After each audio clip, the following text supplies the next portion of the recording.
مبسملا ومحمدلا ومصليا ومسلما اما بعد.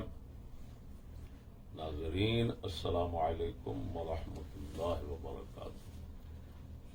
بندہ ناچیر اس وقت عمرہ شریف کی سعادت حاصل کرنے کے بعد مکہ ٹاور کے قریب موجود ہے. دوستوں نے علامہ کرگس خانے والی صاحب کا کلپ سنایا جو حضرت نے یہاں ریکارڈ کروایا ہے،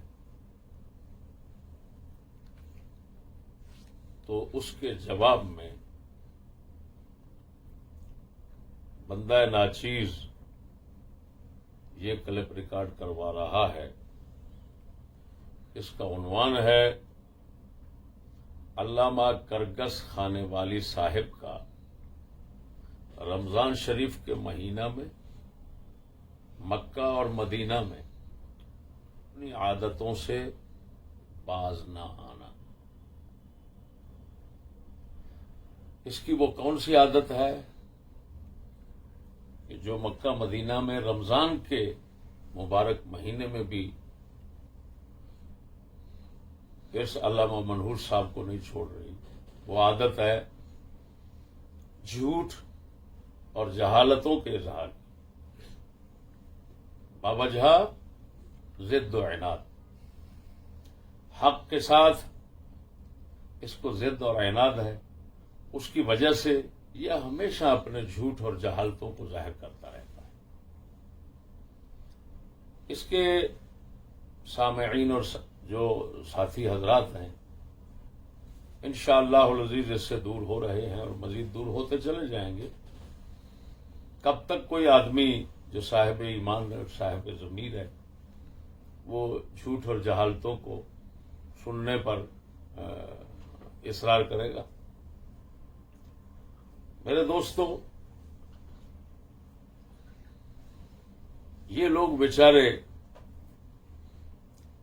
بندہ ناچیز کی تحقیق اور اللہ تعالی کی طرف سے جو بیان حق کی وجہ سے عزت ملی ہوئی ہے اس کو دیکھ کر جلتے بھونتے ہیں، حسد اور عناد میں جلتے ہیں.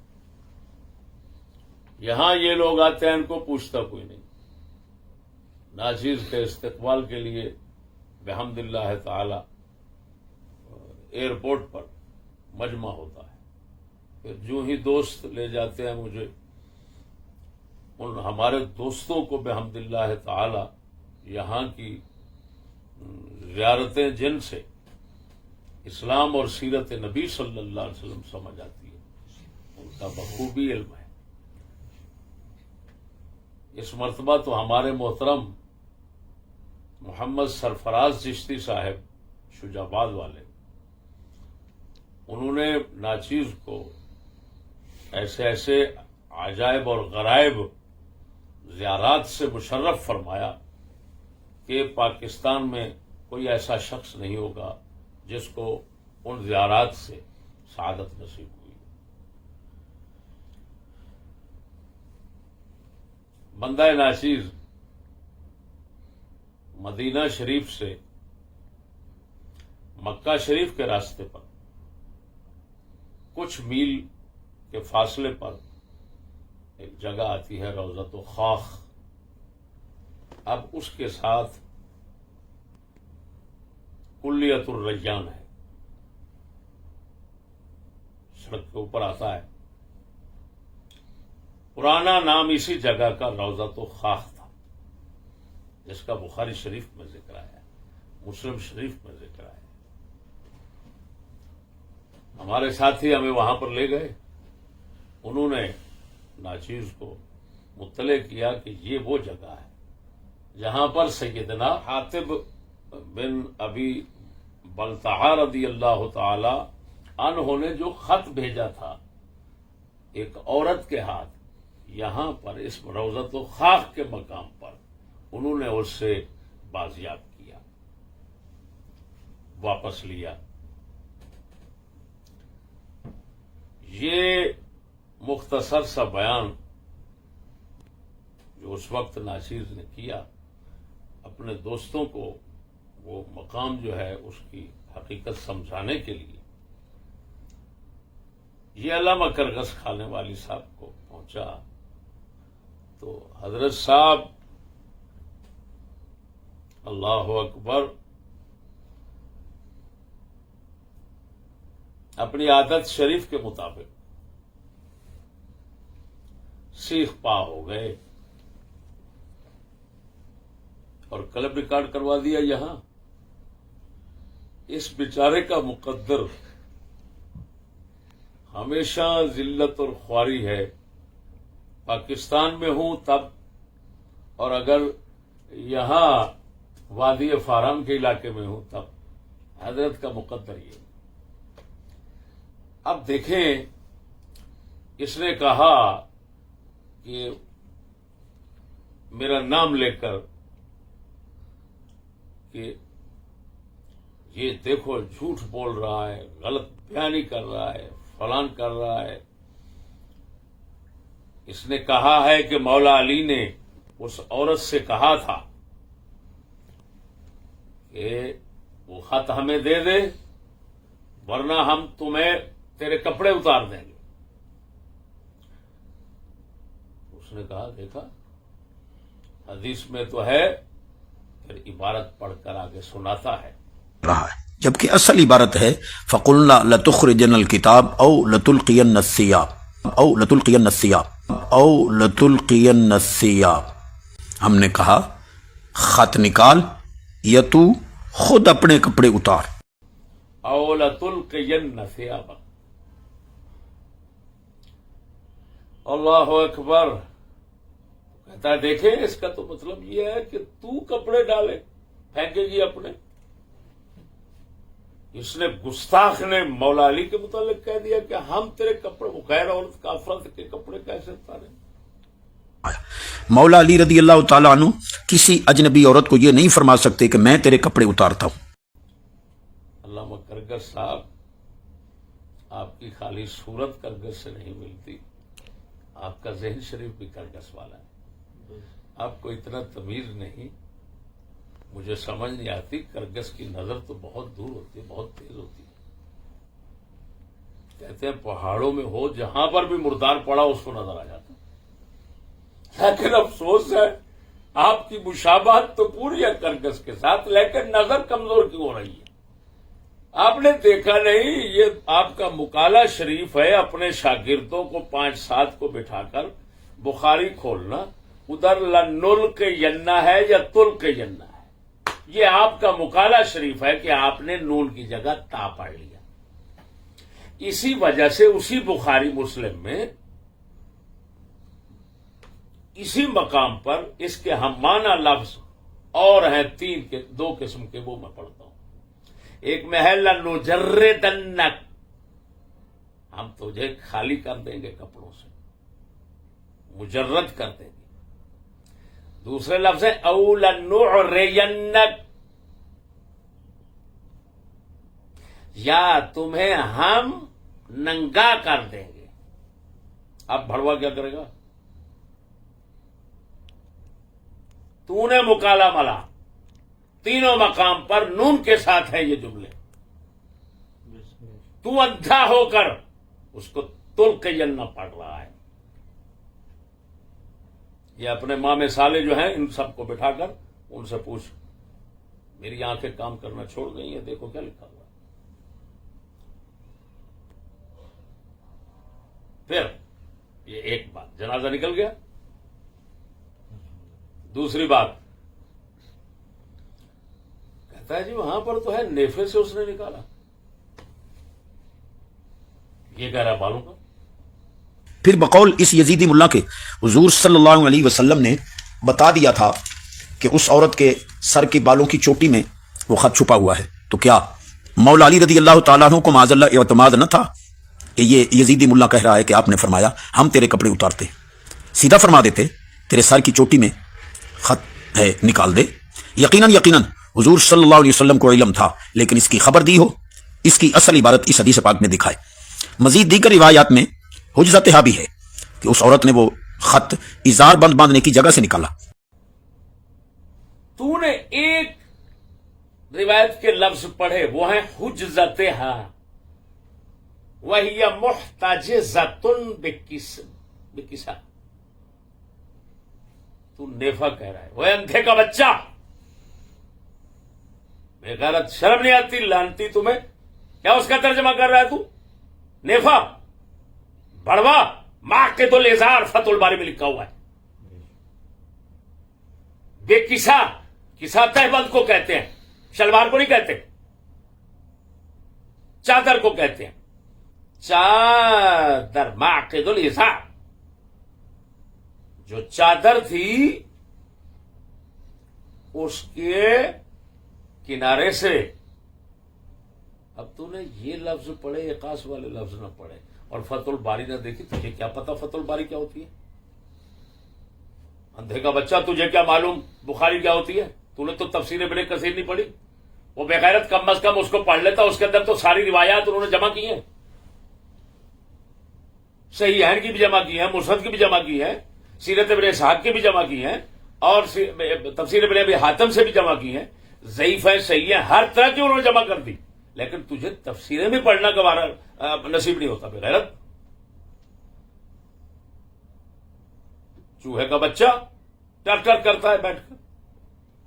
بتا، فتح الباری میں پڑھ کھول، اندھی کا بچہ. فتح الباری میں نہیں لکھا ہوا یہ کہ ایک روایت میں اعقاص کے لفظ ہیں، ایک میں حجزہ کے لفظ ہیں. تو فرمایا اس کا تعارض کیسے رفع ہوگا؟ اس طرح رفع ہوگا. دو مطلب انہوں نے بیان کیے، دو طریقے رفع تعارض. چادر کے کنارے میں تھا وہ خط، اس نے یہاں سے نکالا اور ادھر رکھ لیا، پھر وہاں سے اٹھا کر دے دیا. لیکن اس کو انہوں نے مرجوح قرار دیا. حافظ فتح الباری میں فرماتے ہیں ارجح یہ ہے کہ اس نے بالوں میں رکھا ہوا تھا، بالوں کے کناروں کے ساتھ باندھ کر وہاں پر رکھا ہوا تھا. جب اس نے بال کھولے تو عموماً بال ناف تک عورت کے آ جاتے ہیں. وہ باندھا ہوا تھا کیونکہ منہ اس کا دوسری طرف تھا، صحابہ کرام پیچھے تھے. تو اس نے وہاں سے کھولا اور کھول کر ایسے دیا. تو جس نے دیکھا سر پہ ہاتھ کو، اس نے کہا سر کی چوٹی سے اتارا، اور جس نے دیکھا یہاں سے ہاتھ اٹھاتے ہوئے، اس نے کہا چادر کے کنارے سے نکالا. اب مولا آپ کرگر صاحب بتائیں، والاول والجح کے لفظ لکھے ہوئے ہیں. جو یہ اب ثانی جس کو میں بیان کر رہا ہوں، اسی کو انہوں نے اول کہا، اور اول کہہ کر کہا ارجح یہی ہے کہ اس نے یہاں پر رکھے ہوئے تھے اور پھر یہاں سے بال اتار کر یہاں سے نکال دیا. اب کہاں گیا تیرا بھونکنا؟ تیرا کہاں گیا؟ تو کہہ رہا ہے کہ وہ جی وہ تو نیفے میں تھا، یہ کہہ رہا ہے بالوں میں. لاکھ لعنت ہے تمہیں، بخاری نظر جو حدیث پڑھ رہا ہے اسی میں ہے. ایسے عجیب اندھا ہے یہ، جو حدیث نمبر بیان کر کے لوگوں کو سنا رہا ہے اسی میں اعقاص کے لفظ موجود ہیں، اور کتے کو نظر نہیں آئے. تیسری بات، آپ علیہ السلام نے سر کا کیسے بتایا؟ وہ تو نیفے سے نکلا، یہ میں نے سمجھا دیا.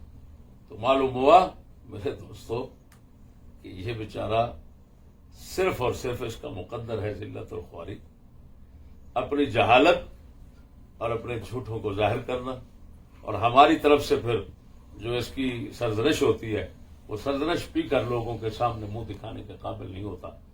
سمجھ آئی کہ نہیں آئی؟ میں تو یہاں تک اس کا یہ کہنا کہ جی وہ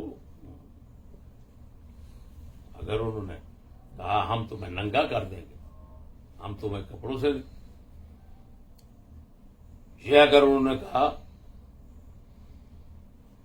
تو یہ تو گستاخی ہوگی. یہ کہہ رہا ہے کتے تمہیں اتنا تمیز نہیں ہے کہ حربی کفار کی عورتوں کا حکم کیا ہوتا ہے شرع میں. تو نے کیا پڑھا ہے؟ تیری کون کون سی بکواس ہے کہ لوگوں کو سمجھاتے رہے ہم؟ بڑوے نے اعتراض کیا کہ مولا علی وہ کیسے کہہ سکتے ہیں، یہ تو گستاخی ہے، ہم تیرے کپڑے اتار دیں گے۔ تیری بات مان لی۔ آپ نے ان سے کہا، اس عورت سے کہا تو کپڑے پھینک دے۔ اب میرا سوال ہے تجھ پر، اگر مولا علی اتارتے تو گستاخی بن جاتی، حالانکہ حدیث میں یہی لفظ ہے۔ یہ بتا اگر وہ پھینک دیتی، اب مولا علی اور صحابہ کے لیے اس کو ننگے حال میں دیکھنا اور اس کی تلاشی لینا یہ کیسے جائز بنتا ہے؟ اس کا جواب تو اور تیرے تمام ساتھی پاکستانی ملا کا جواب دے دے، میں مرید بن جاؤں گا۔ چلو اگلی بات، علامہ کرکس صاحب نے اعتراض کیا کہ مولا علی کے ساتھ ایک شخص کے بھیجنے کا چشتی نے ذکر کیا ہے، جبکہ بخاری میں دو ہیں، ایک مقداد بن اسود ہے، ایک زبیر بن عوام ہے۔ علامہ کرگس روایات اگر مختلف نہیں پڑھی تو پنگے نہ لے، صرف اس مقام پر تفسیر ابن کثیر کو پڑھ لے۔ وہاں پر مقداد بن اسود کی جگہ ابو مرثد غنوی ہیں صحابی، جن کا نام کناز بن حسین ہے۔ ابو مرثد کا ذکر ہے، یہ ایک روایت اور ہو گئی۔ اسی تفسیر ابن کثیر میں مولا علی کے ساتھ حضرت عمر بن خطاب کا ذکر ہے، بس، اور کسی صحابی کا نہیں ہے۔ یہ اور روایت ہو گئی۔ میرا ایک کہنا وہ بھی ٹھیک ثابت ہو گیا کہ عمر بن خطاب والی روایت میں صرف مولا علی کے ساتھ عمر پاک کا ذکر ہے اور کسی کا نہیں۔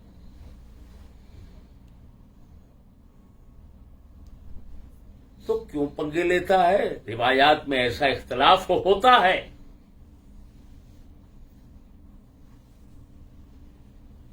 اور پھر دوسری بات یہ ہے کہ جب میں نے کہا مولا علی کے ساتھ ایک ہے، اگر دو ہیں تو ایک کی نفی کہاں ہوگی بھڑوا؟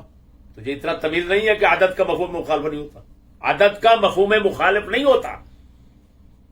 جب تم کہہ رہے ہو حق 4 یار، تو کوئی پاگل کا بچہ ہوگا جو کہے نبی پاک کے باقی صحابہ کو تم باطل کہہ رہے ہو، غلط کہہ رہے ہو، کیونکہ 4 کو حق پر کہہ رہے ہو۔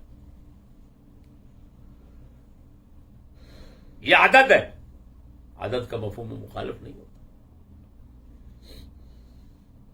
اسی وجہ سے قرآن مجید میں یہ تو بڑوا اندھے کا بچہ، اصول فقہ کا مسئلہ ہے، تیرا باپ بھی اصول کتابوں کو نہیں سمجھتا، نہ پڑھ سکتا ہے نہ سمجھ سکتا ہے۔ اصول فقہ کا مسئلہ ہے، عدد کا مفہوم مخالف ہوتا ہے کہ نہیں، یہ بہت بڑا مسئلہ ہے۔ اللہ تبارک و تعالیٰ نے محبوب صلی اللہ علیہ وسلم سے فرمایا ان منافقوں کے لیے تم 70 بار مغفرت مانگو تو میں نہیں بخشوں گا۔ اللہ کے محبوب صلی اللہ علیہ وسلم نے فرمایا میں 70 سے زیادہ بار مانگوں گا۔ اللہ نے 70 بار مانا گیا، میں 70 بار سے زیادہ مانگوں گا تو وہ ممانعت میں نہیں آئے گا۔ یہ اللہ کے محبوب، یہ قرآن ہے، حدیث مقدس بخاری مسلم۔ یہ مختصر یہاں بیٹھ کر مکہ شریف میں، کیونکہ اسی علاقے میں اس نے بھونکنے کی جرت کی تو ناچیز نے اس کی سرزنش یہیں پر کر دی۔ ہمارے پاس نقد سودا ہے، ادھار ہمیں دوبارہ نہیں ہے۔ اللہ جل شانہ ہمارے مسلمانوں کو ایسے جلیل القدر کرگسوں سے محفوظ رکھے۔ باقی اس نے بڑے زور شور سے کہا وہ جی بلتعا ہے، تو میں بھڑوا میں بلتعا بولا، لفظ بلتعا ہے، یہ نام ہے، یہ نام ہے اس صحابی کے والد کا، وہ مسلمان نہیں تھا، تو میں نے پیش بدلا، زبر بدلی، تو نے ساری حدیث کا معنی مطلب ہی بگاڑ کے رکھ دیا۔ اب اپنے جو حرامی بیٹھے ہیں نا شاگرد، ان شاگردوں اور اپنے حرامی ساتھیوں سے پوچھ جرم کس کا بنتا ہے؟ معنی کو بگاڑنے والے کا بنتا ہے یا زبر پیش کے بدلنے والے کا بنتا ہے؟ یہ ان سے پوچھ لیں۔ آخر دعوانا